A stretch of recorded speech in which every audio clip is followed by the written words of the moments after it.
Hello and welcome back to Vintage Gaming Memories. Thank you all for your interest in checking out this video. If this is your first time to the channel, please remember to subscribe as we continue to grow this channel day by day, and I really do appreciate that. And for those of you who have already subscribed and having a return visit, thank you once again for your continued support. Now let's get right to it. In this short video, I'm going to relive the experience of connecting and briefly exploring an Atari BBS from the 1980s.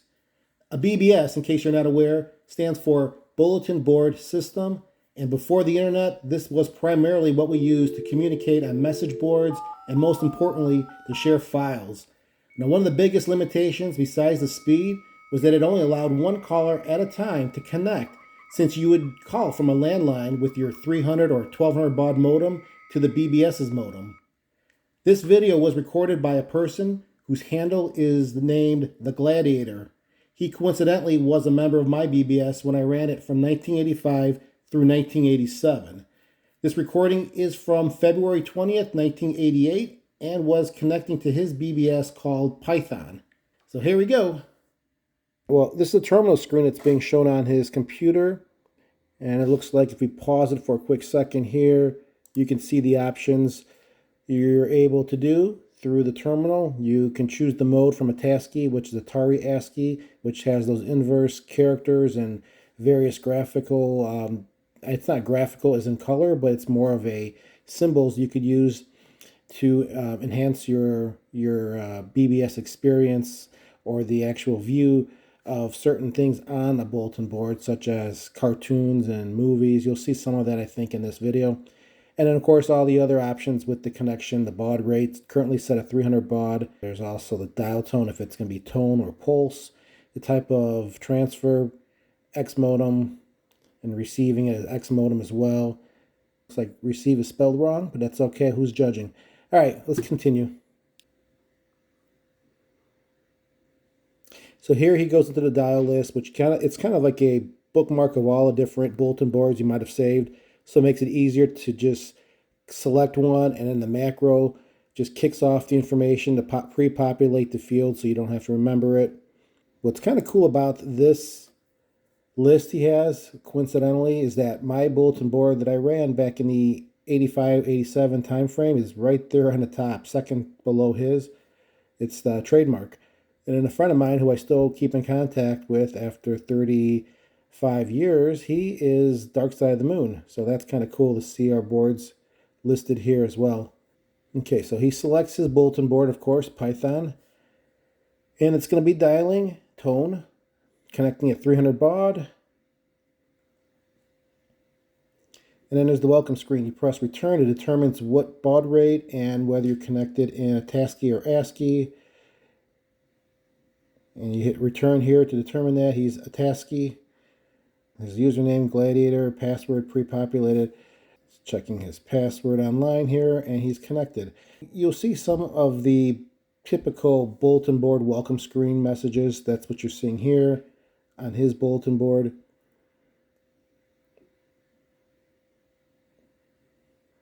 And then it's kind of funny, sysop or sysop, as you see there.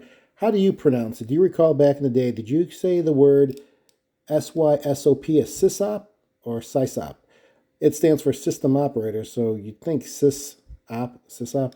But just curious, comment down below, and I'm wondering how many of you call it sysop or sysop. And it tells you who's online, where you're from, caller number for the day, total number of callers for the entire life of the board. His BBS at 4,378 calls, current date and time, and then the last caller's name, and then checking for any mail for him. No mail, and they'll get to the main menu here.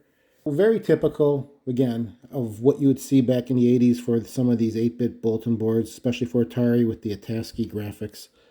Here you see the main menu, the most common used options on this. I mean, maybe different letters to designate it, but it's usually going to be browsing your files, what you have there to download, and then downloading the file, and then the message board, or it's listed here as an asterisk for the subboard list, where you can have multiple message boards and forums to post messages and communicate with fellow other members.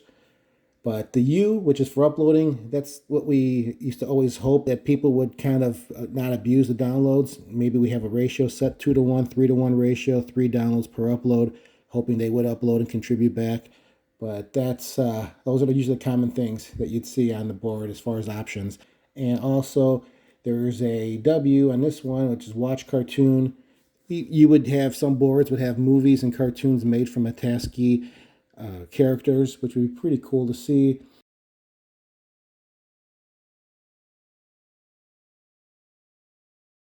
This is the cartoons where you have an option or a few options to select. He will then make a selection, and I think this is what it becomes is really like a show. It says pick a show. So it will probably have some Ataski imagery with the characters shown on each row, and it'll create a picture of sorts. I guess an alien here.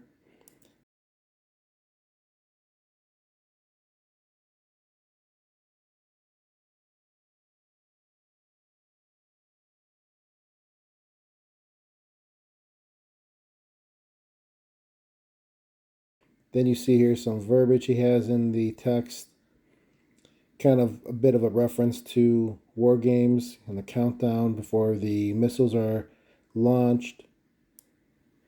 Counts down from 20. The impact percentage.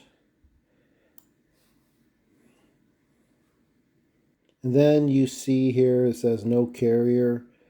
That is typically what you would see when you get an abrupt disconnect from a bulletin board or from a terminal connection.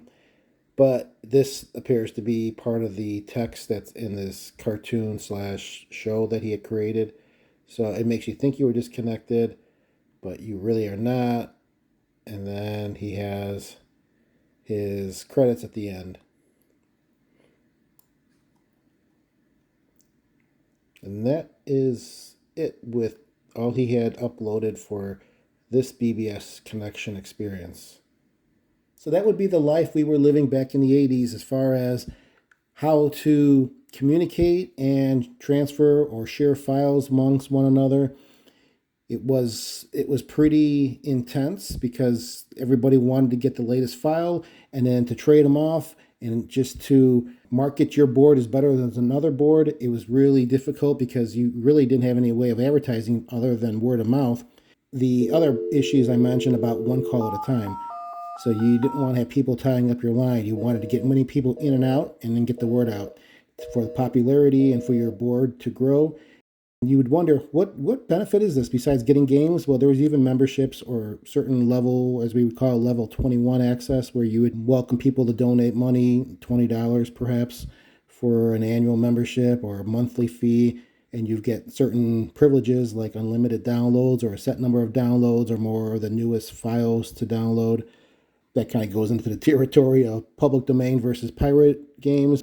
And the funny thing about all this, I think, was that many of our members, or the members on my board, I'm sure with a lot of others perhaps, they didn't realize the sysops were probably very young. I mean, I was, 13, 14 years old. A lot of members were probably, 20s and 30s, as I remember getting some stuff in the mail just for membership, and it was just amazing. It was kind of a good way to start a business and understanding how to market yourself. Well, that's about it. I really do appreciate your time to watch this video. I hope to get more content out about the BBS world back in the 1980s, at least from my personal experience, and maybe have some conversations with fellow sysops that were operating boards back then. And then they can share some of their experiences and memories they had. But until next time, keep your gaming passion from the past alive by living it today. Take care, everyone.